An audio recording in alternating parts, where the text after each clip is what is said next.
جیسا استغفار کے بارے میں آپ نے اتنے فائدے بتائے،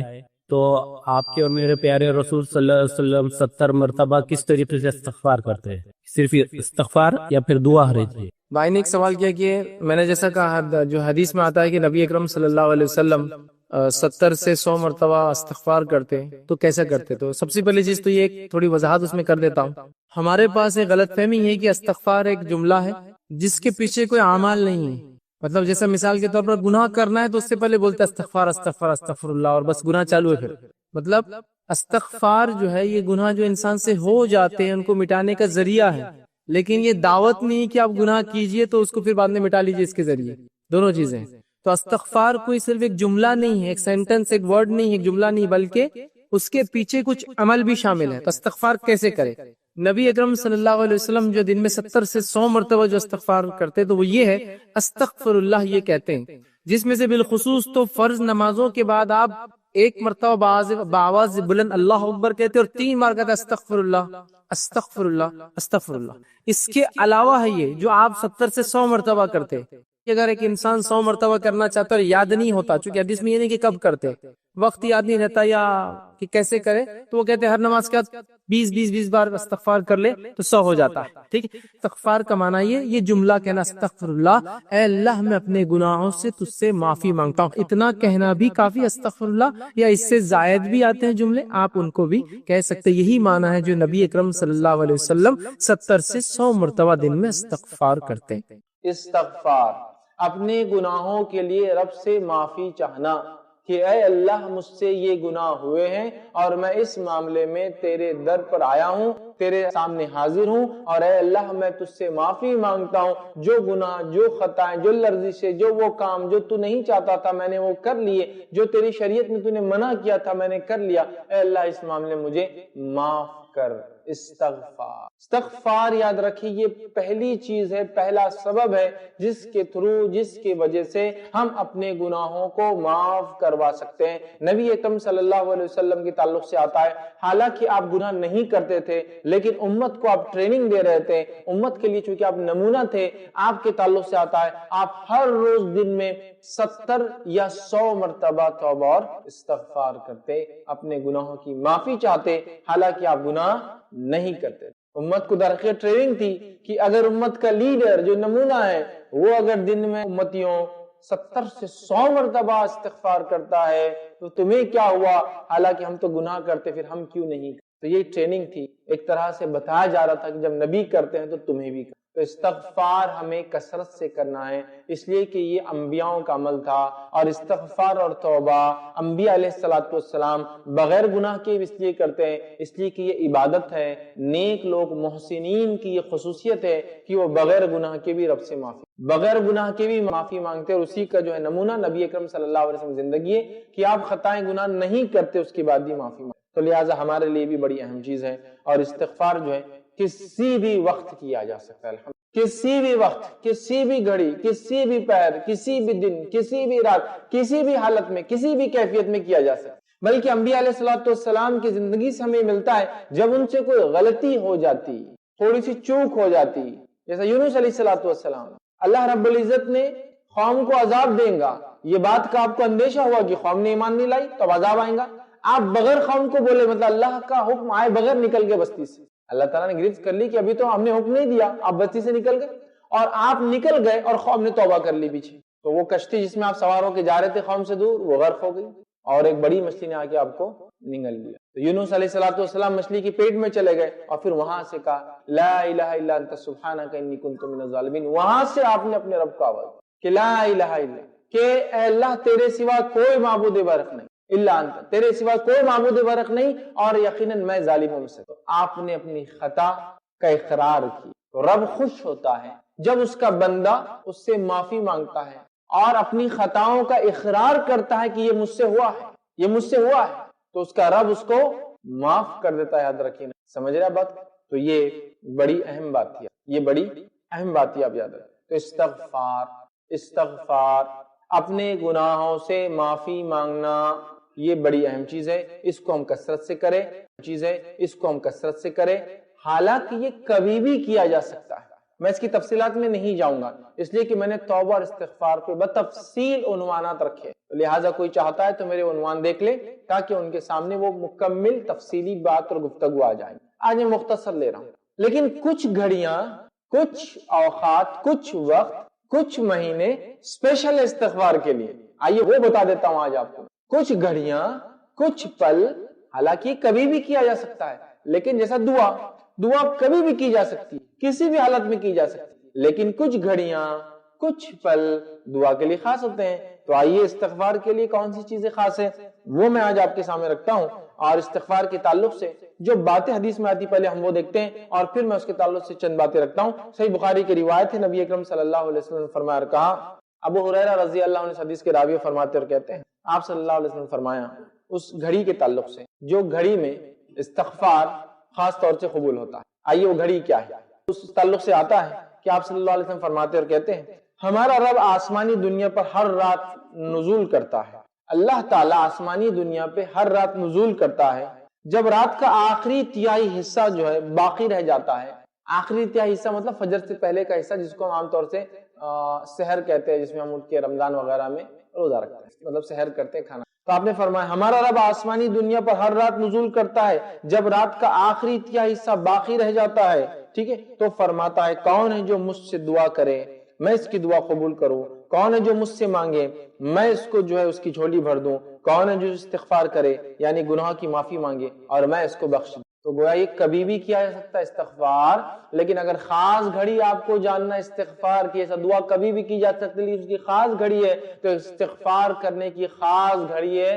رات کا آخری حصہ، لاسٹ تھرڈ پارٹ، سمجھ رہا؟ اس میں استغفار جب بندہ کرتا ہے تو رب خود منادی دیتا ہے، کوئی ہے میں معاف کرنے، کوئی ہے استغفار کرنے والا، اپنے گناہوں کی معافی مانگنے والا، میں معافی دینے بیٹھا۔ سمجھ رہے آپ؟ استغفار تو کبھی ہو سکتا ہے، لیکن ایک خاص گھڑی ہے، ہر آدمی ہر روز رات کے آخری پہر، لاسٹ تھرڈ میں اپنے رب سے معافی مانگ سکتا ہے۔ یہ ٹائم دعا بھی قبول ہوتی ہے، یہ ٹائم اللہ جھولی بھر دیتا ہے، اور یہی ٹائم ہے جب اللہ معافی دیتا ہے، ٹھیک ہے؟ تو اس وقت اٹھ کے تہجد جس سے کہتے ہیں، نبی اکرم صلی اللہ علیہ وسلم اس کو ہمیشہ پڑھتے تھے، وہ وقت ضرور اٹھ کر ہم اللہ سے دعائیں کریں، ٹھیک؟ اسی طرح جو ہے سورہ آل عمران سورہ نمبر 3 آیت نمبر 135 میں اللہ فرماتا اور کہتا ہے مومنوں کے تعلق سے، اور کہتا ہے والذین اذا فعلوا فاحشۃ او ظلموا انفسهم ذکروا اللہ فاستغفروا لذنوبهم ومن یغفر الذنوب الا اللہ ولم یصروا علی ما فعلوا وہم یعلمون۔ اللہ فرماتا اور کہتا ہے جب ان سے کوئی فاحش کام ہو جاتا ہے، مومنوں کی صفت بتا، جب ان سے کوئی فاحش کام ہو جاتا ہے یا وہ اپنی نفس پر ظلم کر بیٹھتے ہیں، تو اللہ فرماتا ہے مومنوں کی صفت یہ، تو اپنے وہ گناہوں کے لیے جو ہے ظلم کر بیٹھتے ہیں تو انہیں اللہ یاد آ جاتا ہے، وہ اللہ کا ذکر کرتے ہیں اور استغفار کرتے ہیں، اور اللہ کے سوا گناہ کون بخش سکتا ہے، وہ جانتے بوجھتے گناہوں پر اصرار نہیں۔ تو مومنوں کی ایک صفت کیا ہے؟ جانتے بوجھتے گناہوں پر اڑ نہیں جاتے، گناہ ہوتے اللہ کا ذکر کرتے، اللہ کو یاد کرتے اور اپنے گناہوں کا استغفار کرتے۔ تو یہ مومنوں کی صفت ہے۔ اسی طرح جو ہے استغفار کے لیے خاص مہینہ بھی ہے، حالانکہ کبھی بھی کیا جا سکتا ہے۔ وہ کون سا مہینہ ہے؟ رمضان۔ اس لیے کہ نبی اکرم صلی اللہ علیہ وسلم حدیث میں کیا فرمایا؟ ابن خزیمہ کی روایت ہے، لعنت و ہلاکت و بربادی ہو اس شخص کے لیے جو رمضان جیسا مہینہ پائے اور اس مہینے میں اپنی مغفرت نہ کرا سکے۔ تو پتا چلا رمضان کا مہینہ اسپیشل سیزن ہے، اسپیشل آفر ہے استغفار کے لیے کہ ہم کثرت سے اپنے رب سے توبہ کر لے اور استغفار کر لے اور اپنے گناہوں کی معافی کر لے، اور جو ایسا نہ کر سکے اس پر لعنت ہے، لعنت ہے شخص پر جو رمضان کا مہینہ پا کر اپنے گناہوں کی معافی نہ منگوا لے۔ کتنی زبردست بات کہی گئی ہے نا؟ تو گویا ایک وقت بھی ہے، گھڑی بھی ہے، ایک مہینہ بھی خاص ہے اس کے لیے۔ افسوس کی بات ہے رمضان ہماری زندگی میں آتا اور چلا جاتا ہے، ہم اس کو یوں ہی ایزی لے لیتے ہیں۔ اسی طرح جو ہے معافی کے لیے، استغفار کے لیے ایک خاص رات بھی یاد رکھیں جس میں اللہ تعالیٰ بالخصوص توبہ اور استغفار کو قبول کرتا ہے۔ وہ کون سی رات ہے؟ رمضان کے اندر آنے والی شب قدر جس کو ہم کہتے ہیں۔ یہ رمضان کے آخری عشرے کی طاق راتوں میں سے کوئی ایک رات ہے، کوئی ایک فکس ایک رات نہیں ہے، آخری عشرے کی طاق راتوں میں سے کوئی ایک رات ہے۔ اس میں بھی جب ہم معافی مانگتے اپنے گناہوں سے، رب العزت ہم کو اس معاملے میں معاف کرتا ہے، یاد رکھیے۔ اور آئیے حدیث کے الفاظ کیا ہے؟ ابن ماجہ کی روایت ہے، مائی عائشہ رضی اللہ عنہا فرماتی اور کہتی ہے کہ نبی اکرم صلی اللہ علیہ وسلم نے جو ہے فرمایا اور کہا کہ اگر مجھے لیلۃ القدر مل جائے، تو حضرت عائشہ نے سوال کیا اگر مجھے لیلۃ القدر مل جائے میں کیا عمل کروں اس کے اندر؟ تو نبی اکرم صلی اللہ علیہ وسلم اگر لیلۃ القدر تمہیں مل جاتی ہے تو تم یہ دعا کرو، اللہم انک عفو تحب العفو فاعف عنی، اے اللہ، جس کا معنی اے اللہ بے شک تو بہت معاف کرنے والا ہے، معافی کو پسند کرتا ہے، مجھے معاف کر، مجھے معاف کر۔ تو گویا استغفار کی خاص رات بھی ہے، خاص مہینہ بھی ہے، دن کی خاص گھڑی بھی ہے، لیکن عمومی طور سے استغفار کبھی بھی کہیں بھی کسی بھی حالت میں کیا جا سکتا ہے۔ مرد اور عورتوں کے لیے ایک جیسا ہے۔ استغفار کے لیے کچھ خاص جملے اور الفاظ بھی ثابت ہیں، ٹھیک ہے، جس میں استغفر اتنا بھی کہنا کافی ہے۔ نبی اکرم صلی اللہ علیہ وسلم نماز پڑھتے فرض، سلام پھیرتے ایک بار کہتے اللہ اکبر اور 3 مرتبہ کہتے استغفر اللہ استغفر استغفر، یہ ہے نا، تو اتنا بھی کافی ہے۔ اس سے زائد بھی کلمات استغفار کے آتے ہیں، ٹھیک ہے، اس کو آپ دیکھیں، اور ان کلمات کو بھی جو ثابت شدہ استغفار کے، وہ کلمات بھی آپ انشاءاللہ العزیز کر سکتے ہیں، ٹھیک۔ تو پہلا طریقہ اپنے گناہوں کی معافی کا پہلا سبب جو بنے گا انشاءاللہ وہ ہے استغفار، جو کیا ہے اس سے معافی مانگے اپنے اس دعوے کے اندر۔ اسی طرح جو ہے اللہ سبحانہ تعالیٰ سورہ کہف سورہ نمبر 18 آیت نمبر اس کی 7 میں فرماتا اور کہتا ہے اِنَّ جَعَلْنَا مَا عَلَى الْأَرْضِ زِينَةً لَهَا لِيَبْلُوَهُمْ أَيُّهُمْ أَحْسَنُ عَمَلًا۔ اللہ فرماتا اور کہتا ہے کہ روئی زمین پر جو ہے ہم نے اسے زمین کی رونق کا باعث بنا دیا ہے، زمین کے اوپر تمام جو چیزیں ہیں ہم نے اسے رونق کا باعث بنا دیا، جو کچھ اللہ نے اس میں پیدا کیا، اس میں رکھا ہے۔ اور آگے فرمایا لَهَا لِيَبْلُوَهُمْ أَيُّهُمْ أَحْسَنُ عَمَلًا، تاکہ تمہیں آزمائے تم میں کون ہے جو اچھے اعمال کرتا ہے۔ تو گویا زمین پہ جو کچھ اللہ نے پھیلا رکھا ہے یہ اللہ رب العزت کا ایک ٹیسٹ ہے کہ اللہ فرما رہا ہے کہ ہم نے زمین پہ جو کچھ ہے اس کو زینت بنایا ہے، اور اس کے ذریعے ہم تمہارا امتحان لیتے ہیں کہ کون اس میں اچھے اعمال کرتا ہے۔ زینت وہ چیز ہوتی ہے جو انسان کی نظروں میں چمکے، جس کی طرح وہ متوجہ ہو، جو وہ کرنا چاہے۔ تو جو کچھ زمین میں ہے یہ زینت ہے، اور اس کے ذریعے اللہ آزماتا ہے کون ہے جو اس کے اندر جو ہے اچھے اعمال کرتا ہے۔ اللہ نے کیا کچھ دنیا میں نہیں بنایا، اور اس کے بعد اس کی مناہیات دے دی کہ یہ حرام ہے اور یہ حلال ہے، اور پھر آزما رہا ہے اب کون ہے جو حرام سے بچتا ہے اور کون حلال کی طرف جاتا ہے اور اچھے اعمال کرتا ہے۔ تو گویا یہاں بھی جو اللہ فرما رہا ہے کہ دنیا جو اس نے بنائی، تمام چیزیں جو بنائی، یہ بھی ایک قسم کا ٹیسٹ اور آزمائش ایک مومن کے لیے یاد رکھیے۔ اسی طرح اللہ سبحانہ تعالیٰ فرماتا ہے سورہ انبیاء سورہ نمبر 21 اس کی آیت نمبر 35 میں اللہ کہتا ہے اور فرماتا ہے وَنَبْلُوَكُمْ بِالشَّرِّ وَالْخَيْرِ فِتْنَةٌ وَإِلَيْنَا تُرْجَعُونَ۔ اللہ فرماتا اور کہتا ہے ہم بطریق امتحان، ہم بطریق آزمائش تم میں سے ہر ایک کو برائی اور اچھائی سے جو ہے ٹیسٹ کرتے ہیں۔ ہم بطریق امتحان تم میں سے ہر شخص کو اچھائی دے کر اور برائی دے کر جو ہے جانچتے ہیں، امتحان کرتے ہیں، بھلائی میں مبتلا کرتے ہیں، اور تم سب کو ہماری ہی طرف لوٹ کر آنا ہے۔ تو اس آیت میں اللہ یہ فرما رہا ہے کہ یہ ہمارا طریقہ ہے کہ ہم ایسا ٹیسٹ کرتے ہیں، ایسا امتحان لیتے ہیں لوگوں کو اچھائی دے کر اور برائی دے کر، شر اور خیر دے کر۔ شر اس اعتبار سے کہ ظاہری طور سے لگے مجھے کہ اگر میں ایمان پر چلوں تو دنیاوی نقصان ہوگا، مجھے لگتا ہے، لیکن اس میں آخرت کے اعتبار سے خیر ہے، یا اس اعتبار سے کہ اللہ ہمیں خیر دے دیتا ہے اور آزماتا ہے، کہیں شر کی طرف ہم متوجہ تو نہیں ہوتے۔ تو گویا اللہ نے جو خیر اور شر دیا ہے یہ دونوں کے ذریعے اللہ رب العزت ہمیں اور آپ کو آزماتا ہے، یاد رکھیے انسانوں کو آزماتا ہے۔ اس کا اصل مقصد ہی یاد رکھیے انسانوں کی آزمائش ہے۔ تو اللہ رب العزت نے اس چیز کو اعلان کر دیا کہ خیر اور شر کے ذریعے اللہ سبحانہ تعالیٰ مجھے اور آپ کو آزماتا ہے، یاد رکھیے۔ تو کسی چیز کا خیر ہونا، اس میں کیسی آزمائش ہو سکتی ہے؟ آزمائش یہ ہے کہ اللہ نے بہت ساری نعمتیں دنیا کی دے رکھی ہے، اب جانچنا چاہتا ہے کیا حرمت سے بچتے ہو یا حرام کاموں میں جو ڈوب جاتے ہو۔ اسی طرح کچھ نعمتیں اللہ دنیا کی چھین لیتا ہے اور پھر آزما کے دیکھتا ہے کیا شکر گزار بنتے ہو اللہ کے یا ناشکری کرتے ہو اس حالت کے اندر۔ تو گویا خیر اور شر دونوں کے ذریعے اللہ رب العزت میرا اور آپ کا، ہم تمام کا جو ہے امتحان لیتا ہے۔ اسی طرح جو ہے جب اللہ رب العزت مومنوں کو لیکن آزماتا ہے، ان کا ٹیسٹ لیتا ہے، تو یاد رکھیے اس آزمائش کا بدلہ بھی دیتا ہے۔ صرف آزمائش ہی نہیں کہ ہمیں صرف ٹیسٹ کیا جائے، آزمایا جائے، بلکہ اس آزمائش کا ہمیں بدلہ ملتا ہے۔ اور نبی اکرم صلی اللہ علیہ وسلم فرماتے ہیں، صحیح مسلم کی حدیث ہے، بہت زبردست حدیث ہے، یاد رکھیے اس بات کو آپ سمجھ گئے، حدیث میں جو بیان کی جا رہی ہے تو انشاءاللہ العزیز ہر آدمی جس حالت میں ہے اللہ کا شکر ادا کریں گا اور خوش زندگی گزاریں گا، افسوس زدہ نہیں ہوگا، پریشان نہیں ہوگا، جس طرح سے آج ہم چھوٹی چھوٹی مصیبتوں پر پریشان ہوتے ہیں۔ آئیے سنیے نبی اکرم صلی اللہ علیہ وسلم کیا فرماتے ہیں۔ آپ صلی اللہ علیہ وسلم ایک مجلس میں بیٹھے تھے، صحابہ آپ کے اطراف تھے، آپ مسکرائے۔ صحابہ نبی اکرم صلی اللہ علیہ وسلم کو دیکھتے رہے کہ آپ مسکرائے، جب آپ کا مسکرانا ختم ہوا تو اللہ کے رسول نے پوچھا کیا تم مجھ سے پوچھو گے نہیں میں کیوں مسکرایا؟ کیا مجھ سے سوال نہیں کرو گے کہ میں اچانک کیوں مسکرایا؟ تو کہ اللہ کے رسول بتا دیجیے آپ کیوں مسکرائے؟ تو کہا میں اس لیے مسکرایا، اور آپ نے فرمایا کہ مومن کا معاملہ بڑا عجیب ہے، اس معاملے پہ مجھے مسکرانا آیا، میں ہنس پڑا۔ یقین اللہ کے رسول صلی اللہ علیہ وسلم خیخے مار کر نہیں ہنستے تھے، صرف مسکراتے تھے۔ تو کہا وہ مومن کا معاملہ بڑا عجیب ہے، اس معاملے کو سوچ کر میں مسکرایا۔ کیا معاملہ عجیب ہے؟ مومن کا معاملہ عجیب ہے، اور وہ یہ ہے کہ جب اللہ رب العزت اسے فراوانی دیتا ہے، دنیا کی اچھی زندگی دے دیتا ہے، اولاد دے دیتا ہے، دھن دولت مال دے دیتا ہے، جب اچھی زندگی دیتا ہے تو یہ شکر ادا کرتا ہے، یہ اس کے لیے اچھا ہے۔ اور جب اللہ اس کو تنگ دستی دیتا ہے، محتاجی دیتا ہے، اور دنیا کی زندگی میں کچھ کم کر دیتا ہے تو مومن صبر کرتا ہے، یہ اس کے لیے بہتر ہے۔ اور یہ دونوں حال میں اس کے لیے خیر ہے کہ اگر اچھائی دے تو شکر کرے، یہ اس کے لیے بہتر، اگر برائی ہو تو صبر کرے، یہ اس کے لیے بہتر۔ اور یہ معاملہ مومن کے علاوہ کسی اور کا نہیں ہے۔ اسی تعجب پر میں مسکرایا، اس بات کا مجھے عجیب لگا کہ اللہ مومن کو دونوں حال میں دیتا ہے بدلہ۔ دیکھیے نا کتنی اچھی بات ہے کہ اگر میں فراوانی میں ہوں، خوشحالی میں ہوں، تب بھی بدلہ پا رہا ہوں اس کا شکر ادا کر کے، اور اگر تنگ دستی میں ہوں، بدحالی میں ہوں، مصیبتوں میں ہوں، کسی آزمائش میں ہوں، تب میں اللہ کے سامنے صبر کر رہا ہوں، اللہ سے اس کا اجر طلب کر رہا ہوں، یہ معاملہ بھی خیر ہے۔ گویا مومن کو مصیبت بھی فائدہ دے رہی ہے، مومن کو جو فراوانی فائدہ دے رہی ہے، تنگ دستی میں بھی معاملہ جو ہے، جس کو میں عام زبان میں کہوں گا کہ جیت بھی اور پٹ دونوں بھی آئے، مومن کی ہی جیت ہے۔ برے حالات آئے تو بھی اس کو فائدہ،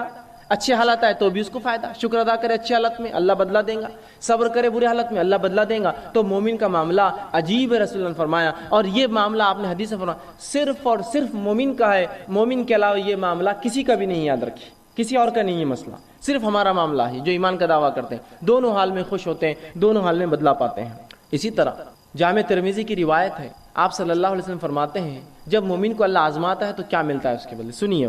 آپ صلی اللہ علیہ وسلم فرماتے ہیں آزمائش مومن پر آتی رہتی ہے، آزمائش مومنوں پر آتی رہتی ہے، اور ان کی جان میں آتی ہے، ان کے مال میں آتی ہے، ان کی اولاد میں آتی ہے۔ جان میں آنا، بیمار ہو گیا، معذور ہو گیا، جان پر بھی مسئلہ آ گیا۔ مال میں مصیبت آتی ہے، دھن دولت لوٹ گیا، تجارت ڈوب گئی، آگ لگ گئی، فلاں مسئلہ ہو گیا، لٹ گیا، تجارت اچانک ٹھپ ہو گئی، کم ہو گئی، تو یہ مال میں کمی ہو گئی، یا اناج اگا نہیں، کھیتی باڑی خراب ہو گئی، یہ مال میں کمی ہے۔ اور کبھی اولاد سے آزماتے ہیں کہ اولاد دیتے ہیں، کبھی چھین لیتے ہیں، دیتے ہیں تو معذور دیتے ہیں، پیدا ہوتی ہے تو کبھی مر جاتی ہے، یا کسی کو دیتے نہیں، اولاد میں آزمائش ہے۔ تو مومن کو اللہ رب العزت آزمائشتا ہے، اس کے جان میں، اس کے مال میں، اس کی اولاد میں۔ اور اللہ کے رسول آگے فرماتے ہیں حتیٰ کہ جب وہ اللہ سے ملتا ہے، اللہ اس کو آزماتے رہتا پوری دنیا میں، حتیٰ کہ جب اپنے رب سے ملتا ہے تو اس پر کوئی گناہ باقی نہیں رہتا، سب کا اس کو دنیا کے اندر اسے گناہوں کا بدلہ مل جاتا ہے۔ سمجھ رہے ہیں آپ بات کو؟ تو گویا اگر مومن پر کوئی آزمائش آتی ہے تو اس آزمائش کے عوض اس کے گناہ جھڑ جاتے ہیں، گناہ کم ہو جاتے ہیں۔ اور نبی اکرم صلی اللہ علیہ وسلم نے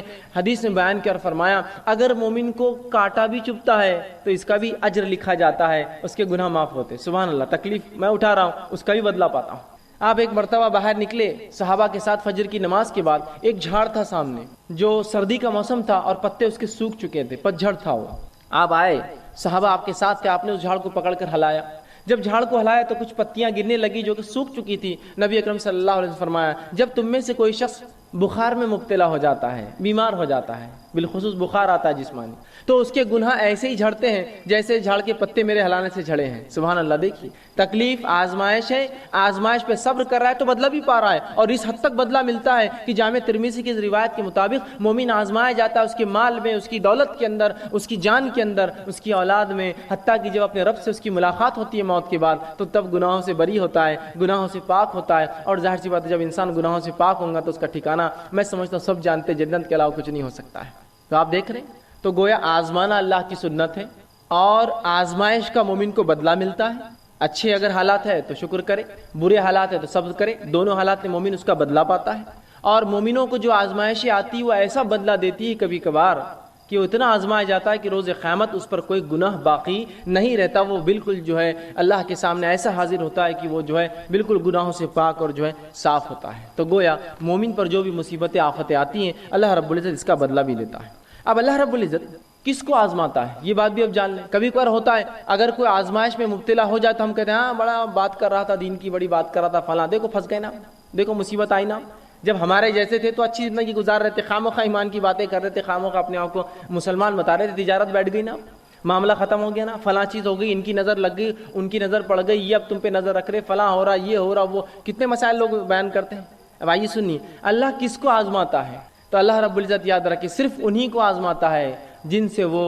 محبت کرتا ہے، یاد رکھے اللہ انہی کو آزماتا ہے جن سے وہ محبت کرتا ہے۔ اسی لیے تو صحابہ چاہتے تھے کہ جب ان کو آزمائش نہیں ہوئی تو کیوں نہیں ہوئی ہماری آزمائش، کہ بدلہ تو نہیں مل جا رہا آخرت کا، اس لیے تو سوچ رہے تھے، اس لیے کہ وہ جانتے تھے اللہ جن سے محبت کر انہیں آزماتا ہے۔ آئیے دلیل میں آپ کو دیتا ہوں، جامع ترمذی کی روایت جو میں نے آپ کے سامنے دو حدیثیں جو ہے تلاوت کی، اس میں سے پہلی حدیث تھی جامع ترمذی کی روایت ہے، نبی اکرم صلی اللہ علیہ وسلم فرماتے کہتے ہیں ان اللہ تعالیٰ اذا احب قوما ابتلاهم، جب اللہ کسی قوم سے محبت کرتا ہے، کچھ لوگوں سے جب اللہ محبت کرتا ہے تو انہیں مصیبت میں ڈال دیتا ہے، مبتلا کرتا ہے، آزماتا ہے انہیں۔ اب چاہے یہ معاملہ فرد کا بھی ہو سکتا ہے، چاہے یہ معاملہ قوم کا بھی ہو سکتا ہے، چاہے معاملہ جماعت کا ہو سکتا ہے، تو جب بھی اللہ رب العزت محبت کرتا ہے کسی قوم سے، اسے آزماتا ہے، اسے مبتلا کر دیتا ہے۔ دوسری حدیث بخاری کی تھی، صحیح بخاری کی، جس میں نبی اکرم صلی اللہ علیہ وسلم فرمایا، سنیے اس حدیث کے الفاظ کا ہے، من یرید اللہ بہ خیرا، جب اللہ کسی کے لیے بھلائی چاہتا ہے، ہم تو سمجھتے ہیں آزمائش تو برائی کی وجہ سے آتی ہے، سنیے من یرید اللہ بہ خیرا، جب اللہ کسی کو خیر دینا چاہتا ہے، اچھائی بخشنا چاہتا ہے، تصب من، اس کو مصیبت میں ڈال دیتا ہے۔ اس لیے کہ جب مومن مصیبت میں آتا ہے تو مصیبت کا اس کو بدلہ ملتا ہے، تو جب اللہ کسی مومن کے لیے خیر چاہتا ہے اسے مصیبت میں ڈال دیتا ہے، اور مصیبت میں مومن پڑھ کر اگر صبر کرتا ہے تو اس کا بدلہ پاتا ہے، اور اتنا بدلہ پاتا ہے صبر کے مطابق کہ آخرت میں جب رب کے پاس حاضر ہوں گا تو کوئی گناہ اس پہ باقی نہیں رہے گا۔ تو اللہ جس سے ناراض ہوتا ہے ان کو تو عذاب دیتا ہے، آزماتا، آزمائش اور عذاب الگ چیز ہوتی ہے، ان کو پہ عذاب آتا ہے، زلزلے آتے ہیں، طوفان آتے ہیں، اور پتہ نہیں کیا کیا ہوتا ہے۔ لیکن جب کسی قوم کو وہ محبت کرتا ہے تو ان کو مبتلا کرتا ہے، ان کو آزماتا ہے کچھ چیزوں سے، جیسا کہ اگر میں دعویٰ کروں میں ایمان لایا تو اللہ آزماتا ہے پھر بیماری دے کر، کہیں بیماری میں شرک تو نہیں کرتا ہے یہ تو دعویٰ کیا مجھ پر توحید کا، ایک اللہ کو ماننے کا، اب بیماری دو اس کو دیکھتے ہیں شرک کرتا ہے کیا، اولاد مت دو اس کو دیکھتے ہیں یہ کسی اور کے در پر تو نہیں جاتا اور جھکتا ہے، چلو آزماؤ، اب اس نے دعویٰ کیا نا ایمان کا۔ تو یہ ابتلا، مبتلا، یہ آزمائش ہے، وہ عذاب ہوتا ہے جس میں لوگ ہلاک اور برباد ہو جاتے ہیں۔ تو یہاں اللہ کے رسول نے بیان کر دیا کہ نبی اکرم صلی اللہ علیہ وسلم نے بیان کر دیا کہ جن لوگوں کو اللہ محبت کرتا ہے انہی کو ابتلا کرتا ہے، انہی کو جو ہے مصیبت دیتا ہے۔ اب جو ہے اللہ رب العزت کس کو کتنا آزماتا ہے، یاد رکھیے ہر شخص کو اللہ رب العزت اتنا ہی آزماتا ہے جتنا اس کا ایمان ہوتا ہے اور جتنی اس کی طاقت ہوتی ہے، دونوں باتیں، جتنا ایمان میں انسان بلند ہوگا اس کی آزمائش اتنی زیادہ ہوں گی، یہ بات یاد رکھیے آپ، جتنا ایمان میں بلند ہوگا آزمائش اتنی زیادہ۔ اسی لیے انسانوں میں سب سے زیادہ جو آزمائے جاتے ہیں وہ کون ہیں؟ وہ انبیاء علیہ الصلوۃ والسلام، اس لیے کہ ان کا ایمان سب سے اونچا ہوتا ہے، آزمائش ان کی سب سے زیادہ ہوتی ہے۔ اس کے بعد ان کے اصحاب جو ان پر ایمان لایا، اس کے بعد جو ان کے طریقے پہ چلا، اور جو اس کے بعد تو اللہ رب العزت جو ہے ایمان کے مطابق ایک انسان کو آزماتا ہے، جس کے تعلق سے ابن ماجہ کی روایت ہے، سنن ابن ماجہ کی روایت ہے، نبی اکرم صلی اللہ علیہ وسلم فرماتے، دیکھیے آپ نے کتنی پیاری بات فرمائی اور کہا سب سے زیادہ جو انسانوں میں آزمائے جاتے ہیں وہ انبیاء ہے، سب سے زیادہ انسانوں میں جو آزمائے جاتے ہیں وہ انبیاء ہے، اس لیے کہ انبیاء ایمان میں سب سے زیادہ ہوتے ہیں اور ان کا ایمان صرف بلند اور بلند ہوتا ہے، یاد رکھیں انبیاءوں کی ایمان کی خصوصیت یہ صرف بلند ہوتا ہے، بڑھتا ہی رہتا ہے۔ صحابہ کی ایمان کی خصوصیت یہ کہ ایک حد تک جا کے رک جاتا ہے، عام لوگوں کی، ہم لوگوں کی ایمان کی خصوصیت یہ کہ چڑھتا اور کم ہوتا ہے، اترتا ہے اور چڑھتا ہے، زیادہ اور کم ہوتا رہتا ہے۔ تو فرمایا سب سے زیادہ جو لوگوں میں آزمائے جاتے ہیں وہ انبیاء ہے، وہ ہماری جماعت ہے، انبیاؤں کی جماعت ہے۔ اس کے بعد آپ صلی اللہ علیہ وسلم فرمایا اس کے بعد دوسرے لوگ جو آزمائے جاتے ہیں وہ ہے جو علماء حق ہوتے ہیں، جو انبیاءوں کے وارث ہوتے ہیں اور حق کی بات، نبیوں کی بات انسانوں تک پہنچاتے ہیں، یہ دوسرے لوگ ہیں جو سب سے زیادہ آزمائے جاتے ہیں، علماء حق۔ اور پھر آپ صلی اللہ علیہ وسلم نے آگے فرمایا اور کہا کہ ان میں سے کچھ لوگ، مطلب انبیاء اور علماء، اور پھر فرمایا پھر اس کے بعد صالحین، نیکوکار، جو صالح لوگ ہوتے ہیں، اچھے لوگ ہوتے ہیں، نیکوکار ہوتے ہیں، یہ تیسرے نمبر پہ آزمائے جاتے ہیں۔ تو پہلے نمبر پہ انبیاء، دوسرے نمبر پہ علماء حق، تیسرے پہ صالحین، اور فرمایا ان میں سے کچھ ایسے بھی تھے، انبیاء میں سے، علماء حق میں سے اور صالحین میں سے ایسے بھی تھے کہ اللہ نے اتنا کڑا آزمایا، ایسی بیماریوں میں ان کو ڈالا کہ ان کے جسم کے اندر ان بیماریوں کی وجہ سے کیڑے پڑ جاتے تھے۔ اگر آج کے دور میں کسی انسان کو میں دیکھوں جس کے جسم میں کیڑے پڑ جاتے، میں کہوں گا یہ تو بڑا بدبخت ہوگا، غلیظ ہوگا، پتہ نہیں کیا کیا کیا ہوگا، میں یہ نہیں سوچوں گا اس کی آزمائش ہے ایمان کے مطابق، وہ آزمائش ہے اس کی۔ تو کہا کچھ ایسے تھے انبیاء اور ایسے صالحین گزرے ہیں، ایسے علماء حق گزرے ہیں جن کو اللہ نے ایسا آزمایا کہ جسم میں بیماری دے دی جس سے ان کے جسم میں کیڑے پڑ گئے۔ اور فرمایا اس کے بعد اور کچھ کو ایسے آزمایا کہ اتنی غربت دی، جسم سے پہلے آزمایا کیڑے پڑ گئے، ایسی غربت دی کہ پہننے کو ٹاٹ کے کپڑے ہوتے تھے، ٹاٹ جو سب سے بدترین، سب سے کھدڑ، سب سے موٹا کپڑا ہوتا ہے جو کوئی پہنتا نہیں ہے، ہوتا ہے نا موٹا کپڑا، تو اتنے غریب تھے مالی اعتبار سے کہ ٹاٹ پہنا کرتے تھے، کپڑے بھی نصیب نہیں ہوتے تھے، ٹاٹ پہنا کرتے تھے۔ اور کچھ تو ایسے تھے، ان میں رسول اللہ صلی اللہ علیہ وسلم فرماتے ہیں کہ جو کچھ غریب اتنے کہ انہوں نے ٹاٹ کا کپڑا پہنتے تھے، لیکن وہ اس حالت میں انبیاء، علماء اور صالحین اس حالت میں اتنے خوش تھے جتنے تم اچھی حالت میں بھی خوش نہیں رہتے ہو۔ یہ انبیاء، صالحین، علماء ایسی حالت میں جب جسم میں وہ کیڑے پڑ گئے ہیں، پہننے غربت سے کپڑے تک نہیں ہیں، اتنے خوش تھے کہ تم مست حالت میں، اچھی حالت میں بھی جتنے خوش نہیں ہوتے ہو، یہ اس سے زیادہ خوش تھے یہ لوگ۔ تو پتہ چلا انبیاء علیہ الصلوۃ والسلام، علماء حق اور نیکوکاروں کا اللہ آزماتا ہے، اور یہ آزمائش میں ان کے لیے مزہ ہے، لطف ہے، اس لیے کہ رسول اللہ نے بیان کر دیا تم جتنے اچھی حالت میں خوش نہیں ہوتے ہو، یہ اس سے زیادہ اس حالت میں خوش تھے جب انہیں اللہ رب العزت نے آزمایا۔ تو آزمائش یاد رکھیے اللہ انہی کے ساتھ کرتا ہے جن سے محبت کرتا ہے۔ ہر آزمائش کے بدلے بدلہ انسان کو بدلہ ملتا ہے، اجر ملتا ہے، اور جتنا زیادہ ایمان اتنی زیادہ آزمائش اور اتنا زیادہ بدلہ بھی ملتا ہے۔ جیسے کہ نبیوں میں جن کو اللہ نے بیماری سے آزمایا، ان میں ایوب علیہ السلام ایک بہت زبردست مثال ہے۔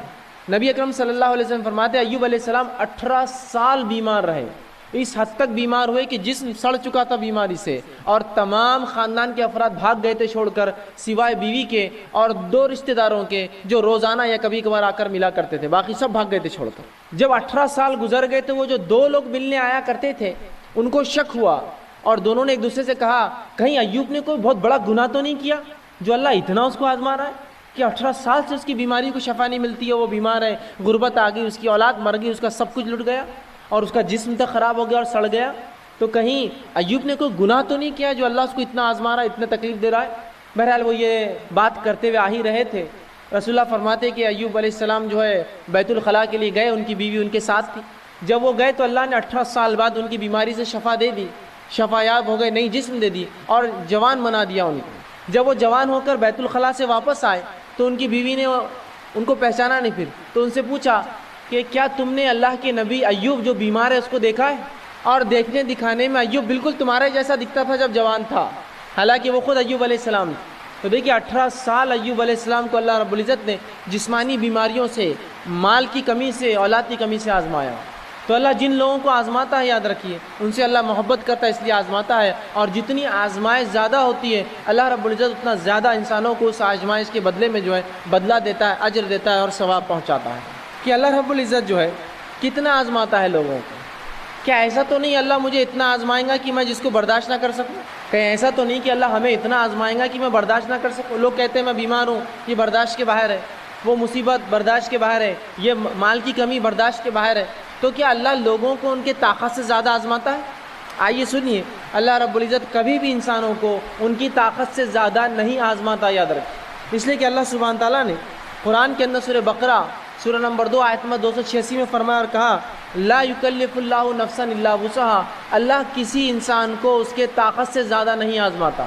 اللہ کسی نفس کو اس کے طاقت، اس کے برداشت سے زیادہ نہیں آزماتا۔ تو یہ بات طے ہے کہ اللہ سبحانہ تعالیٰ مجھے اور آپ کو ہماری طاقت سے زیادہ نہیں آزمائیں گا، جتنی طاقت ہے، جتنی قوت ہے ہم میں، اتنی ہی صرف ہماری آزمائش ہونے والی ہے، اس سے زیادہ یاد رکھیے میری اور آپ کی آزمائش نہیں ہوتی ہے۔ تو ایک انسان کو جس کو اللہ محبت کرتا ہے آزماتا ہے تو اس کا بدلہ دیتا ہے۔ آزمائش ان کی ہوتی ہے جن سے محبت کرتا ہے، اور اتنا ہی آزماتا ہے جتنی مجھ میں اور آپ میں آزمائش برداشت کرنے کی طاقت ہوتی ہے، اتنا ہی آزماتا ہے۔ تو اگر کوئی انسان بیمار ہے تو یہ بیماری برداشت کرنے کی طاقت تھی تبھی اللہ نے دی، کوئی انسان غربت میں ہے یہ غربت برداشت کرنے کی طاقت تھی تبھی اللہ نے دی، یاد رکھیں۔ کیوں؟ تو اللہ رب العزت کسی پر ظلم نہیں کرتا، یاد رکھیے یہ بات طے ہے۔ اب آئیے آگے ہم دیکھتے ہیں جب ہماری آزمائش ہو، اور ایسی آزمائش جو بھی آزمائش آئے وہ ہم برداشت کر سکتے ہیں، ہم ایسی حالت میں کیا کریں؟ جب اللہ ہمیں آزما رہا ہے تو ہم ایسی حالت میں کیا کریں؟ تو سب سے پہلی چیز، جب بھی آزمائش آئے ہمیں صبر کرنا چاہیے، اور اللہ سے توقع رکھنی چاہیے کہ اس آزمائش کے بدلے اللہ ضرور بھی ضرور ہمیں بدلہ دے گا، بہترین اجر دے گا۔ جب بھی ہم پر آزمائش آئے تو ایک مومن کا کام ہے 2 کام کرے، پہلا صبر کرے اور دوسرا اللہ سے امید کرے کہ اللہ رب العزت اس آزمائش کے بدلے مجھے اور آپ کو اجر دینے والا یاد رکھیے۔ آئیے اس کے تعلق سے سنن نسائی کی حدیث ہے، نبی اکرم صلی اللہ علیہ وسلم فرماتے ہیں کہ اللہ رب العزت نبی اکرم صلی اللہ علیہ وسلم فرماتے ہیں کہ جب اللہ کسی مومن بندے سے کوئی چہیتی چیز اس کی چھین لیتا ہے، جب اللہ کسی مومن بندے سے اس کی چہیتی چیز چھین لیتا ہے، محبت والی چیز جس کو وہ چاہتا ہے، جس کو پسند کرتا ہے، اگر اللہ رب العزت ایسی کوئی چیز چھین لیتا ہے اور اس پر وہ صبر کرتا ہے، یہ نہیں کرتا ہے کہ اللہ میرے گھر ملا تھا کیا، میری اولاد ملی تھی کیا، میں ہی ملا تھا کیا، یہ نہیں، صبر کرتا ہے کہ جو اللہ نے کرنا تھا کیا، میں صبر کرتا ہوں، اور صبر کرتا ہے اور اجر طلب کرتا ہے، اللہ مجھے اس کا بدلہ دے اس نقصان کا، تو رسول اللہ فرماتے ہیں تو اس شخص کا بدلہ سوائے جنت کے اور کچھ بھی نہیں ہوتا ہے۔ جب ایک اللہ کسی کو آزماتا ہے، اس آزمائش پہ وہ صبر کرتا ہے، اللہ سے توقع کرتا ہے اللہ اس آزمائش کا مجھے بدلہ دے، تو رسول اللہ صلی اللہ علیہ وسلم فرماتے ہیں ایسے شخص کو سوائے جنت کے اللہ کچھ نہیں دیتا۔ مطلب آزمائش میں جب آدمی صبر کرتا ہے تو اللہ اس کو جنت اس کے بدلے میں عطا کرتا ہے۔ یہ حدیث بالکل واضح ہے کہ جب اللہ کسی چہیتی چیز کو چھین کر آزماتا ہے اور انسان صبر کرتا ہے اور اللہ رب العزت سے اجر طلب کرتا ہے تو اللہ رب العزت اس کو اجر دیتا ہے، اور اللہ سبحانہ تعالیٰ کا وہ اجر جو صبر کرنے پر ہے سوا جنت کی اور کچھ بھی نہیں ہوتا ہے، یاد رکھیے۔ تو اب دیکھیے جو باتیں ہم نے اب تک دیکھی وہ یہ کہ اللہ محبت کرنے والوں کو آزماتا ہے، اتنا ہی آزماتا ہے جتنی طاقت ہو، اور جب آزماتا ہے تو میرا اور آپ کا کام ہے ہم صبر کریں اور اللہ سے امید کی توقع کریں، یاد رکھیں، بے صبرے نہ ہو، نہ شکرے نہ ہو، یہ نہ کہے کہ اللہ میرا ہی گھر ملا تھا کیا، ہم ہی ملے تھے کیا، بلکہ یوں کہے کہ اللہ تو نے آزمائش دی ہے، اب تو ہی صبر عطا کر اور اس کا اچھا مجھے بدلہ دے۔ اگر ایسا معاملہ اگر ہو جائے مومن کا تو دیکھیے اس کے لیے اچھے حالات بھی خیر ثواب کا باعث، برے حالات بھی خیر ثواب کا باعث بن جاتے ہیں۔ اب آئیے ایک بنیادی سوال، اللہ کیوں آزماتا ہے؟ اللہ کیوں آزماتا ہے؟ کسی کو آزماتا ہے، بدلہ دیتا ہے، فائدہ سب، لیکن آزماتا کیوں ہے؟ بنیادی چیز تو میں ایک مثال دے کر اس بات کو آگے بڑھانے کی کوشش کروں گا کہ اگر آپ مجھ پر اعتماد کرتے ہیں، بھروسہ کرتے، سمجھ لیجئے میری شخصیت پر آپ اعتماد کرتے اور بھروسہ کرتے ہیں، میں کسی دن آپ کے گھر پر آیا اور آ کر کہا کہ یہ ایک پیلی سی چیز لایا، ایک ٹکڑا ہے پیلا، اور کہا کہ یہ 1 تولے کا ہے، مجھے کچھ ضرورت ہے، آپ اس سونے کو رکھ لیجئے اور اس کے بدلے مجھے پیسہ دے دیجئے، تو کیا آپ مجھے پیسہ دے دیں گے وہ چیز رکھ کر آپ کے پاس؟ اگر آپ میں سے کچھ لوگ یہ کر سکتے ہیں تو ہاتھ اٹھائیے، میں کل آپ کے گھر آ جاؤں گا پیلا ٹکڑا لے کر، اس کے بدلے میں پیسہ لے لوں گا۔ آپ کہیں گے ٹھیک ہے آپ کی شخصیت تو بڑا اعتماد ہے، لیکن تھوڑا جانچ لیں گے کہ سونا ہے یا نہیں ہے، پرکھنا ضروری ہے نا۔ آپ کی شخصیت ٹھیک ہے، آپ پر اعتماد ہے، آپ بہت اچھے ہیں، لیکن جانچنا ضروری بھی تو ہے، جو چیز آپ دے رہے ہیں کیا وہ درست ہے، وہ صحیح ہے۔ اب آئیے ہم یہ جو بات جاننے کی کوشش کرتے ہیں کہ اللہ رب العزت جو ہے کیوں آزماتا ہے، تو بہرحال اس کے لیے ایک مثال دے کر اپنی بات میں سمجھانے کی کوشش کروں گا کہ اگر کوئی شخص میرے اور آپ کے پاس کوئی ایسی چیز لاتا ہے جو سونے جیسی دکھتی ہو، چاہے وہ شخص کتنا ہی اعتبار کا انسان ہو، آپ چاہے کتنا ہی معتبر سمجھے، کتنا ہی اس پر بھروسہ کرے، وہ چیز اس سے آپ جب تک قبول نہیں کرتے جب تک اسے آزما نہیں لیتے کہ واقعی میں وہ چیز جو وہ دے رہا ہے رنگت میں تو پیلی ہے لیکن وہ اصل میں سونا ہے یا نہیں ہے، چاہے وہ شخص بڑا اعتبار کا انسان ہو، بہت معتبر ہو، آپ اس کی بزرگی کی تعریف کرے، جو بھی ہو، لیکن بغیر آزمائے کہ وہ سونا، آپ وہ چیز جو پیلی کہلاتی ہے سونا سمجھ کر نہیں لیتے۔ اسی طرح جب میں اور آپ ایمان کا دعویٰ کرتے ہیں تو اللہ رب العزت بھی آزماتا ہے، آزما کر دیکھتا ہے کیا واقعی میں ایمان میں کھرے ہیں یا کھوٹے ہیں، جس کے تعلق سے اللہ سبحانہ تعالیٰ نے قرآن کی ویسے تو کئی آیتوں میں بات بیان کی، میں انشاءاللہ آپ کے سامنے ان آیتوں میں سے 2 آیتیں بالخصوص رکھنے کی کوشش کروں گا جس میں اللہ رب العزت نے بہت زبردست انداز سے یہ سمجھایا کہ اللہ کیوں آزماتا ہے۔ آئیے پہلی آیت سورہ عنکبوت سورہ نمبر 29 اس کی آیت نمبر 2 اور 3 میں اللہ فرماتا اور کہتا ہے، اللہ فرماتا ہے الف لام میم احسب الناس ان يتركوا ان يقولوا آمنا وهم لا يفتنون وَلَقَدْ فَتَنَ الَّذِينَ مِنْ قَبْلِهِمْ فَلَيَعْلَمَنَّ اللَّهُ الَّذِينَ صَدَقُوا وَلَيَعْلَمَنَّ الَّذِينَ الْكَاذِبِينَ کہ اللہ فرماتا اور دیکھیے اس آیت میں کیا کہتا ہے، الف لام میم احسب الناس، کیا لوگ یہ گمان کرتے ہیں، کیا لوگ ایسا سوچتے ہیں، کیا یہ ان کی سوچ ہے، ان یترکوا ان یقولوا آمنا وهم لا یفتنون کہ صرف وہ یہ کہہ دیں گے کہ ہم ایمان والے ہیں تو انہیں آزمائے نہیں جائیں گا؟ کیا لوگ یہ توقع کر رہے ہیں، احسب الناس، ان کا ایسا گمان ہے، ایسا سوچ رہے ہیں کہ صرف ان کے ایمان لانے کے دعوے پہ ہم ان کو چھوڑ دیں گے بغیر آزمائے کے؟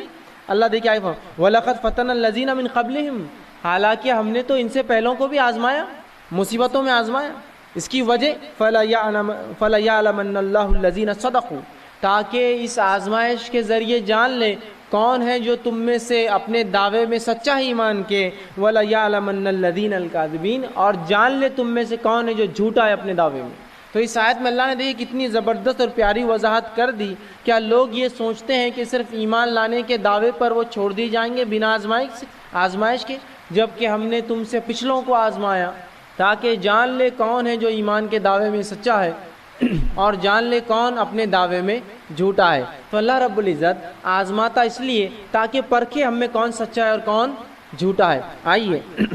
اسی طرح اللہ سبحانہ تعالیٰ سورہ بقرہ سورہ نمبر 2 آیت نمبر 214 میں یہی بات بیان کرتا اور کہتا اور فرماتا ہے ام حسبتم ان تدخلوا الجنۃ ولما یاتکم مثل الذین خلو من قبلکم، کیا تم یہ سوچتے ہو کہ تم صرف یہ کہہ دینے پر جنت میں چلے جاؤ گے کہ ہم ایمان لائے جبکہ ہم نے تمہیں پچھلے لوگوں کے جیسا بھی آزمایا نہیں؟ کیا تم یہ سوچ بیٹھے ہو ام حسبتم ان تدخلوا الجنہ، کیا تم یہ سوچتے ہو کہ جنت میں تم یوں ہی چلے جاؤ گے؟ وَلَمَّا يَأْتِكُمْ مَثَلُ الَّذِينَ خَلَوْا مِنْ قَبْلِكُمْ، جبکہ ہم نے ابھی تمہیں پچھلوں کے جیسا کہاں آزمایا؟ پچھلے لوگ جب ایمان لاتے ہم انہیں آزماتے. تو کیا تم یہ سمجھتے ہو اے صحابہ، یہ آیت صحابہ کے لیے آئی تھی، کیا تم سمجھتے ہو کہ محمد صلی اللہ علیہ وسلم پر ایمان لانے کا بس دعویٰ کرو گے اور جنت میں چلے جاؤ گے جبکہ ہم نے ابھی پچھلوں کے جیسا کہاں آزمایا تم کو؟ آگے فرمایا مَسَّتْهُمُ الْبَأْسَاءُ وَالضَّرَّاءُ،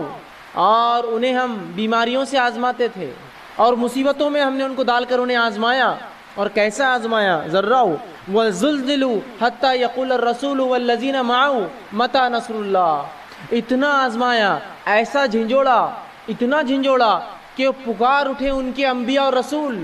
حتى يقول الرسول والذین آمنوا معه، حتیٰ کہ ان کے انبیاء اور ایمان والے پکار اٹھے متى نصر اللہ، اللہ کی مدد آخر اب کب آئیں گی. کتنے آزما گئے اندازہ لگائیے. بیماریوں سے، مشکلات سے دنیا کی اتنی آزمائے گئے کہ اللہ فرماتا ہے کہ ان کے انبیاء اور رسول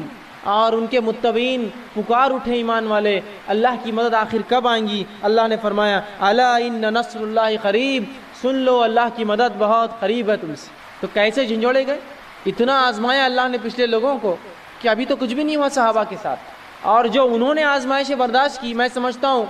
ان کے پوروں کی ایک صحابی کی جو آزمائش ہوئی ایمان لانے کی وجہ سے، میں سمجھتا ہوں ایسی بڑی بڑی امتیں ہم میں گزری جن کے پورا ملا کر بھی اتنی آزمائش کبھی ایمان کی وجہ سے نہیں ہوئی ہماری. ہو سکتا ہے کچھ لوگوں کی ہوئی ہو، لیکن ایسی بڑی بڑی امتیں گزری ہم میں، ایسی نسلیں گزری جن کو کبھی ایمان کی وجہ سے تکلیف نہیں آئی ہم میں سے، جو صحابہ نے برداشت. تو اللہ نے صحابہ کو خطاب کر کے کہا کیا تم یہ سوچتے ہو کہ تم جنت میں ہی چلے جاؤ گے جبکہ پچھلوں کو ہم نے کتنا آزمایا، بیماریوں سے، مال کی کمی سے، دنیاوی آفات سے اتنا آزمایا، اتنا جھنجھوڑا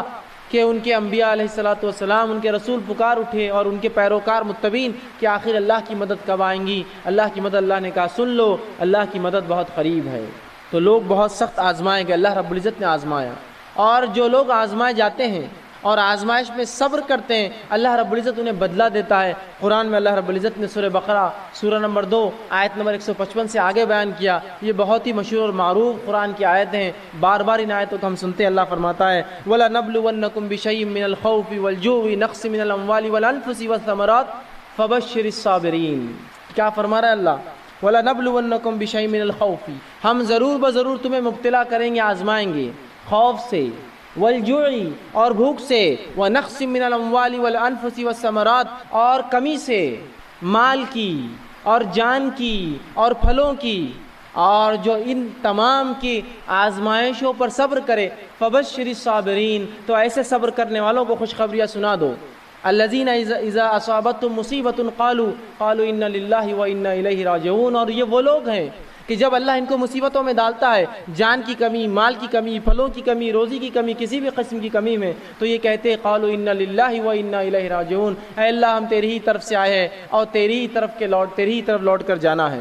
اولئک علیہم صلوات من ربہم ورحمہ واولئک هم المہتدون. اور یہی وہ لوگ ہیں جن پر اللہ کی رحمتیں اور نوازشیں ہو کر رہیں گی. واولئک هم المہتدون. اور اے نبی یہی وہ لوگ ہیں جو ہدایت یافتہ ہے، جو صبر کرے ان تمام تکلیفوں پر. تو ان آیتوں میں اللہ رب العزت نے کتنی زبردست بات کہی کہ مومنوں کا شیوا اور طریقہ تو یہ ہے، آزمائش آتی ہے تو صبر کرتے ہیں، چاہے جان پر آئے، مال پر آئے، پھلوں پر آئے، روزی پر آئے، اولاد پر آئے، کسی بھی معاملے، نفس پر آئے، یہ صبر کرتے ہیں. اور جب بھی کوئی مصیبت آتی تو کیا کہتے؟ قالوا انا للہ وانا الیہ راجعون، ہم اللہ کی طرف سے آتے، اسی کی طرف لوٹ کر جانا ہے. ایسے ہی لوگوں پر اللہ کہہ رہا ہے اولئک علیہم صلوات من ربہم ورحمہ، ایسے ہی لوگوں پر اللہ کی رحمتیں اور نوازشیں ہو کر رہیں گی. واولئک هم المہتدون. اور یاد رکھ لو یہی لوگ ہدایت یافتہ ہیں. ہدایت پر تو وہی ہے جو آزمائے گئے ہیں. تو یہاں بھی دیکھیے آزمائش کو کسوٹی بتایا گیا ہدایت، آزمائش کو کسوٹی بتایا گیا ایمان والوں کہ آزمائش کو یہ بات بتائے گی کہ جو آزمایا جائیں گا اس کے اللہ رب العزت جو ہے بہترین بدلہ دیں گا۔ ایک مرتبہ یوں ہوا نبی اکرم کا طریقہ کیا ہے، اب ڈپریشن کسی کو ہو گیا تو اس کا کیور کیا ہے؟ تو آئیے سب سے پہلی چیز ڈپریشن سے بچنا ہے تو اللہ کے ذکر کو ہمیشہ کرتے رہیے، تسبیحات کا پڑھنا، قرآن کا پڑھنا، ٹھیک، اس کو معمول بنا لیجئے، اس لیے کہ اللہ رب العزت نے قرآن میں فرمایا الا بذکر اللہ تطمئن القلوب، اللہ کے ذکر میں مومنوں کے دل کیا پاتے ہیں؟ سکون۔ ڈپریشن سٹریس کی وجہ سے آتا ہے، وہ جو ہے تھکان کی وجہ سے بھی ہو سکتا ہے، تو اب ظاہر سی بات ہے انسان کو سکون چاہیے، سکون کہاں ہے؟ دنیا میں نہیں آتا، ٹی وی کے سامنے نہیں ہے، میگزینز میں نہیں ہے، ناولز میں نہیں ہے، سہیلیوں کے ساتھ بیٹھنے میں نہیں ہے، چیٹ میں نہیں ہے، واٹس ایپ پہ نہیں ہے، فیس بک پہ نہیں ہے، سکون کہاں ہے؟ الا بذکر اللہ تطمئن القلوب، قرآن کے اندر جو ہے یہ پہلا کام کرے۔ دوسرا، مایوس مت ہوئیے کبھی، سچویشن چاہے کتنے ہی ورسٹ ہو، ورسٹ سے ورسٹ ہو، خوش مزاج، سمجھ رہا، ورسٹ سے ورسٹ ہو، خوش مزاج، پازیٹیو ایٹیٹیوڈ جس کو بولوں گا آمزان ہے، مایوس مت ہوئیے، مایوس نہیں ہونے کے لیے پازیٹیو ایٹیٹیوڈ۔ لوگ آپ کو موٹا ہے بول کے دیکھ رہے ہیں، آپ اس کو پازیٹیو لیجئے، برائی میں نہیں کہ لوگ مجھے دیکھ رہے ہیں، لوگ تو چاہتے ہیں کہ دیکھیں ان کی طرف، لوگ تو ویسے ہی دیکھ رہے ہیں، لوگ پازیٹیو اچھی زندگی جیئیں گے آپ، سمجھ رہا، پازیٹیو، سمجھ رہے، اس کو لائیے تو بہت سارے فائدے ہوں گے۔ اللہ رب العزت نے مایوس نہ ہونے کے تعلق سے جو ہے سورہ نمبر جو ہے 39 سورہ زمر آیت 53 میں کہا لا تقنطوا من رحمت اللہ، کہ اللہ کی رحمت سے کبھی مایوس نہیں، سمجھ رہے آپ کہ آپ صلی اللہ علیہ وسلم ابو بکر کو دیکھیے، آپ ایک غار میں ہیں، دشمن سامنے، پھر بھی مایوس نہیں۔ اسی طرح حسد سے بچیے، آپ حسد سے نہیں بچیں گے تو ڈپریشن سے نہیں بچ سکتے۔ آپ لوگوں کو اللہ نے دیا، اللہ کا شکر اللہ نے ان کو دیا، وہ اچھے رہے، بس آپ بھی مطمئن، مجھے جو دیا مطمئن ہو، وہ یہ بھی ٹونٹ کی اس میں نہ ہو، اللہ نے جو دیا ان کو اٹھا رہے، ہم کو جو ہم بھی بہت اچھے، ویسا نہیں، ایک دم اللہ کے، اللہ نے ماشاءاللہ دیا، وہ اچھے رہ رہے، اللہ نے ہم کو نہیں دیا، ہم بھی خوش ہیں، لیکن اللہ جو بھی ہے خوش۔ اور یہ کب ہوگا آپ کو؟ جب آپ اپنے سے نیچوں کو دیکھیں گے تو آپ سکون میں آ جائیں گے، اپنے سے اوپر کو دیکھیں گے تو آپ پریشان ہوں۔ اسی طرح جو ہے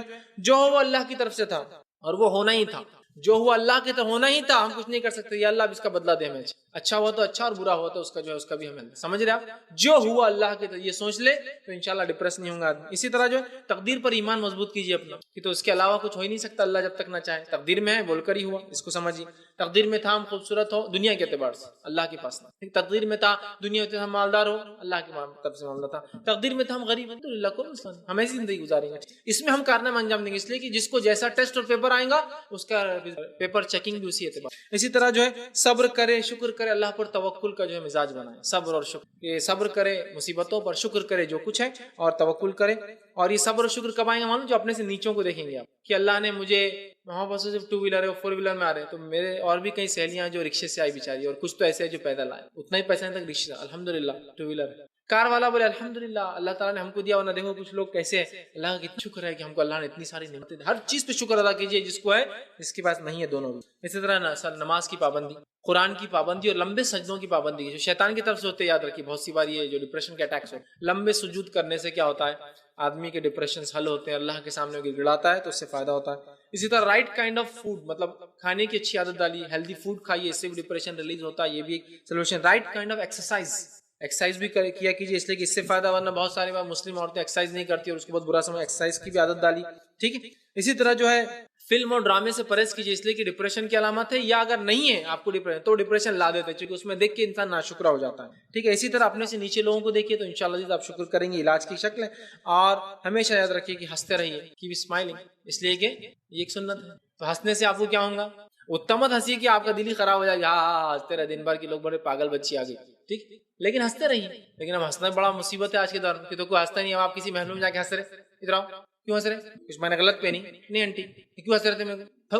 ہنسنا نہیں آنٹی، بولیں گے یار کیا مسئلہ ہے، کس نے بولا السلام علیکم آنٹی کیسے ہیں، اتنا کیوں ہنس رہے، ہم اتنے مصیبت میں بیمار اور ہنستے آ رہے تم ہمارے پاس، چلو۔ جبکہ ہنسنا چاہیے، ہنسنے سے مراد آپ صلی اللہ علیہ وسلم جب بھی لوگوں سے ملاقات کرتے ہیں آپ اسمائلنگ فیس سے ہی ہو، اس لیے کہ ہو سکتا ہے سامنے والا بہت پریشان حال ہو سکتا ہے آپ کی ایک ہنسی کی وجہ سے ریلیکس ہو جائے، ہوتا ہے ریلیکس ہو جائے، بہت بڑی نعمت ہے نا، کہ انسان جو، اور آپ خود لوگوں کو ہنسایا بھی کرتے تھے، آپ بچوں کو جا کر ہنساتے ریگولر ڈیلی، آپ بڑوں کو بھی ہنسایا کرتے تھے، آپ ماحول کو دیکھ کر صحابہ کے اندر کچھ لوگ ایسی بات کرتے، لوگ اس سے ہنسے، خوش ہو، ایک اچھا ماحول بنے، ہنسیے، اسمائلنگ کیجیے، ہمیشہ سنت ہے، لیکن اتنا کم ہنستے ہیں ہم کہ آپ جب ہنستے ہیں تو مصیبت میں آ جاتے ہیں، کسی سے ہنستے ملے تو بولتے کیوں ہنس رہے ہیں، ہمیں کوئی برائی دکھ رہی کیا، دوسرے کو انہیں ہنس رہی، ان کی بچی تو کتنی ہوشیار ہوگی، کل کیا ہے ہم پہ ہنس رہے، ارے نہیں آنٹی میں مسکرا نہیں، کوئی کو اتنے دانت دکھا رہے، ہاں تمہارے دانت پورے سیٹ ہے اس لیے دکھا رہے، اتنے وائٹ ہے دکھا رہے، بہت مشکل ہوگی، اس لیے کہ دنیا میں کچھ نہیں، سنتیں چھوڑ دیا تو سب دوسری چیزیں ہمارے پاس، لہٰذا ہنسیے، لوگوں کو دیکھ کے مسکرائیے، اچھے سے بات کیجیے، لوگ چاپلوسی مسکراتے ہیں اس لیے کہ ان کو معلوم اس سے کسٹمر آتے ہیں، بہت سارے لوگ کسٹمر کیئر آپ ایئر ٹریول کیجیے ہنستے رہتا کوئی یس سر ویلکم سر ابھی ہنستے رہیں گے لیکن آپ کو اچھا لگتا نا کہ ہاں یس سر ویلکم سر کیسے بری صورت کے لوگ کھڑے تھے کیسا ویلکم کر رہی ہے ایئر کرافٹ انڈسٹری میں ہے یا کیا یہ خصاب کا کھڑے ہوئے ایسا ویلکم کر رہے تھے لیکن وہ خامخواہ اتنے اچھے لوگ تھے کیسا ویلکم اپنی زندگی میں یہ لاگو نہیں کرتے ہم کس سے بولتے امی ابا سب سے وہی وہ آ گئے کیا منہ برا ایک دم بنا ہوا ایک دم گھٹیا ایک دم جس کو بولتے ہیں نا برا منہ بنا کے بیٹھے رہتے ہنسی ہے لوگ سامان کے بارے میں نے آپ کے سامنے رکھی رکھتا ہوں صحیح بخاری کی روایت ہے نبی اکرم صلی اللہ علیہ وسلم نے فرمایا اور کہا ابو ہریرہ رضی اللہ عنہ حدیث کے راوی فرماتے اور کہتے ہیں آپ صلی اللہ علیہ وسلم نے فرمایا اس گھڑی کے تعلق سے جو گھڑی میں استغفار خاص طور سے قبول ہوتا ہے آئیے وہ گھڑی کیا ہے اس تعلق سے آتا ہے کہ آپ صلی اللہ علیہ وسلم فرماتے اور کہتے ہیں ہمارا رب آسمانی دنیا پر ہر رات نزول کرتا ہے اللہ تعالیٰ آسمانی دنیا پہ ہر رات نزول کرتا ہے جب رات کا آخری تہائی حصہ جو ہے باقی رہ جاتا ہے آخری تہائی حصہ مطلب فجر سے پہلے کا حصہ جس کو ہم عام طور سے سحر کہتے ہیں جس میں ہم اٹھ کے رمضان وغیرہ میں روزہ رکھتے ہیں مطلب سحر کرتے ہیں کھانا تو آپ نے فرمایا ہمارا رب آسمانی دنیا پر ہر رات نزول کرتا ہے جب رات کا آخری تہائی حصہ باقی رہ جاتا ہے ٹھیک ہے تو فرماتا ہے کون ہے جو مجھ سے دعا کرے میں اس کی دعا قبول کروں کون ہے جو مجھ سے مانگے میں اس کو جو ہے اس کی جھولی بھر دوں کون ہے جو استغفار کرے یعنی گناہ کی معافی مانگے اور میں اس کو بخش دوں تو گویا یہ کبھی بھی کیا جا سکتا ہے استغفار لیکن اگر خاص گھڑی آپ کو جاننا استغفار کی ایسا دعا کبھی بھی کی جا سکتی ہے اس کی خاص گھڑی ہے تو استغفار کرنے کی خاص گھڑی ہے رات کا آخری حصہ لاسٹ